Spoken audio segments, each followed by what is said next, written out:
An expert from New York says that local governments in New York face constraints in addressing gun violence if the U.S. federal government keeps existing laws unchanged. Without certain federal legislation, we're limited as to what we can do on the local level.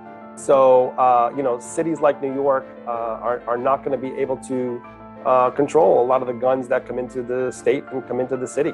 But this has been a problem going on for decades now. I mean, New York City has some of the toughest gun laws in the country, but the problem is that the overwhelming majority of guns that are used in crimes in New York City are out-of-state purchased guns.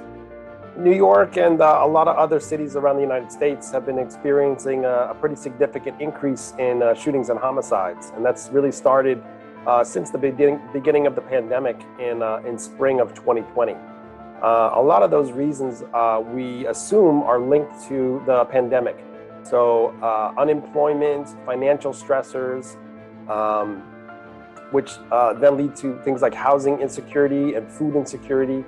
And then all this kind of leads to mental health stressors, and it's these mental health stressors, plus the big surplus in guns we have in the United States, that typically end up with this increase in shootings and homicides. Gun violence has been on the rise across the United States in the past few years, a trend fueled by a confluence of factors. More than 21,000 people have died or been injured due to gun violence in the United States so far this year, during which time it has seen at least 130 mass shootings, according to a database run by the nonprofit research group Gun Violence Archive. On Tuesday, New York City saw one of the most horrific shootings in decades when a gunman opened fire into commuters at a crowded subway station, leaving over 20 people shot or otherwise injured.